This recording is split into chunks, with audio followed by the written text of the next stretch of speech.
Futurama Issue 2. After Farnsworth says his catchphrase wrong and doesn't get the crew's attention, he tells them that they made it into a magazine. When they get excited about what they might have won, I wonder if they're going to be disappointed. They won an award for the best delivery company on weekends and holidays, when they're the only delivery company like that. That must have been a category they just established. He gets them all a cake, which was surprisingly nice of him. He didn't have to do that. Nibbler tries to eat some of Fry's cake and eats his plate, and it turns out the vet said Nibbler's been overeating. Hermes complains that he's filling the delivery ship fuel room completely full with his dark matter waste, and while normally he saves them money because of that fuel, they're not using enough fuel to compensate for how much waste he produces.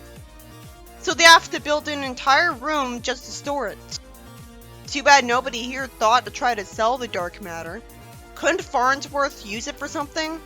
It's spaceship fuel. Couldn't they find a way to sell it? Zoidberg's mad that Nibbler ate all of his prawns when apparently the prawns were his cousins from Ohio. So apparently prawn is Decapodian slang for cousin.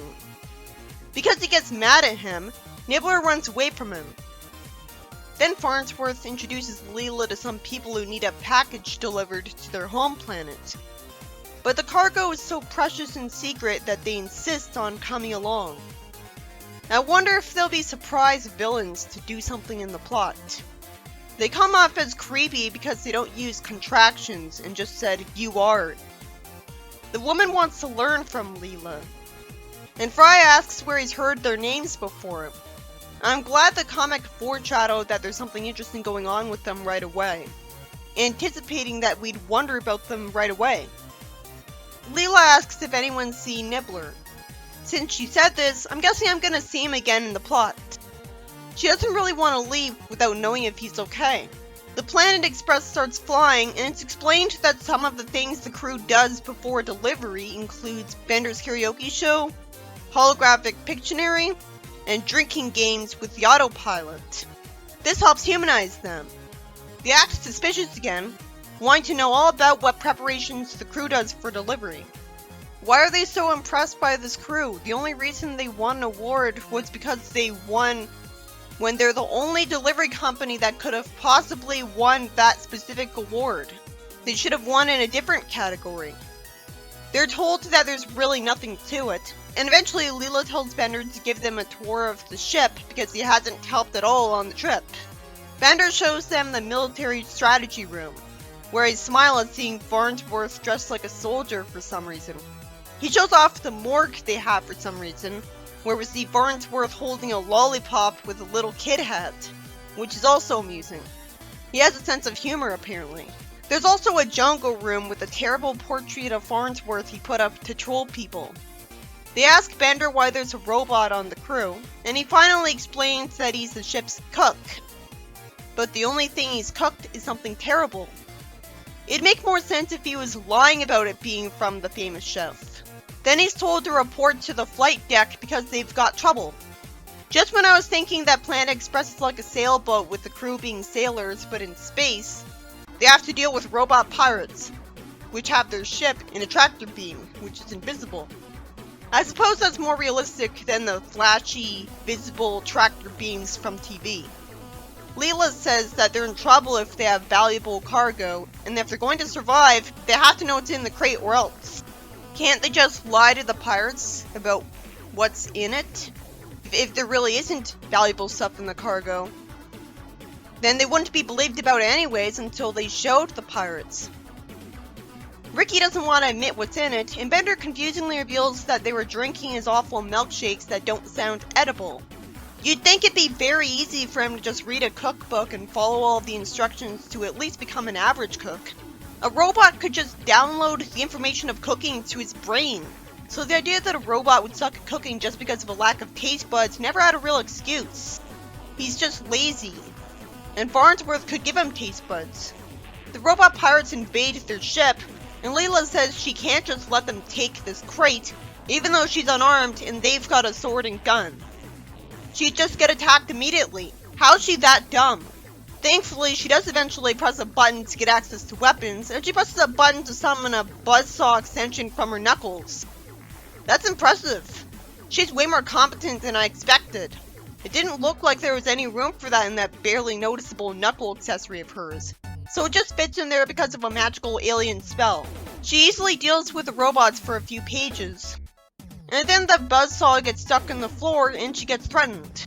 She tells Fry to turn the safety off, and he wastes a second talking before shooting them.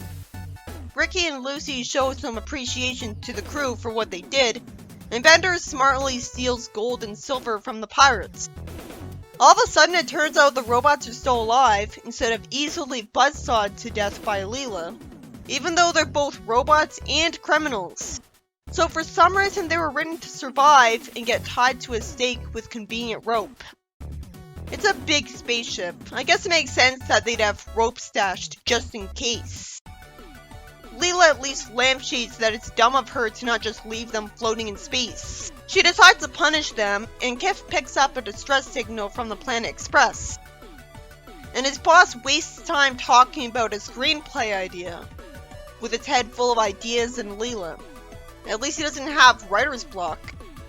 Leela says amusingly casually that she enjoys putting Fry and Bender's lives at risk. It's amusing because she's normally supposed to be the nicest one of the crew. Fry says it's time for their mid-flight game, and he hopes it's not laser tag again. Bender shuts off the autopilot, and the Planet Express knocks the Silver Surfer off his surfboard. That was random. Then I smile a lot at seeing the spaceship have to deal with those spaceships from the Atari game of Space Invaders or whatever. I played that recently. It's hilarious how random this is, and it makes sense. Leela asks if her friends are okay, and then, go figure, the aliens turn out to be bad guys who threaten them with guns from the crates because they've discovered the secrets to their intergalactic delivery success. Human ego and kung fu expertise. That doesn't mean it makes sense that they're trying to kill them. As I expected, they're named after the protagonists of I Love Lucy. When they decided to shorten their names, that just happened as a coincidence. She says they'll incorporate the attributes of this company's success into their own delivery company, and put all of the others out of business. How did neither of them notice what constant idiots Fry and Bender were being? Didn't they look worried because of it? Why would they think any one delivery company would put all of the others out of business? It's a big universe. She tells Leela that she has to fly them to their home planet. Why can't she just politely ask her to do that without actually threatening her and revealing her whole plan? It's just tempting bait. Bender and Fry hug, and for no reason, the king of FedEx 12 tries to execute the crew. They're asked why they want to rule the delivery business. Isn't it immediately obvious the answer is to make money? Instead, the king says that a lot of alien planets have a thing, and shipping and handling is their planet's thing. That never makes any sense. The Planet of Hats trope exists because people are overwhelmed by how complicated Earth is, and feel better when they think of alien planets as being extremely simple. But it's just not believable on a planet-wide scale. It's very predictable that the crew will be saved out of nowhere. The king generously asks if they have any last requests, and Bender says he'd like one last drink from his chest cabinet. I'm guessing he'll use his fire breath from alcohol that he showed off earlier as Chekhov's gun. Nope, instead it turns out Nibbler was in there the whole time, even though he'd have been really bored in there. Apparently it's not airtight, so he didn't suffocate. So Nibbler saves all of them with his eating habits, which makes more sense than Bender fire-breathing one person saving the day. Nibbler can eat as much as he wants because he's magical, and the force from his burp short-circuits their electro cuffs in the cage locks, so they get free. Leela shows him affection, and he's happy about it. Bender's happy at first that he sort of saved the day, but then gets mad at Nibbler for drinking all of his booze. Leela says that he had to survive on something. How did he even get in his chest without him noticing? It's not like he can pass out from drinking. The alcohol is his fuel source. He gets drunk without it. This issue is about the crew bringing some aliens with them on a flight because they insisted on coming along to guard their precious cargo. The issue knows he'll be suspicious of whether they're surprise villains or not, and just has them acting suspicious right away. So the twist ends up being too obvious. It would have actually been more surprising if they never bothered them. Leela has to defend the crew from robot space pirates, impressing me with a buzzsaw extension she has out of nowhere that'll never show up again. I guess she broke it.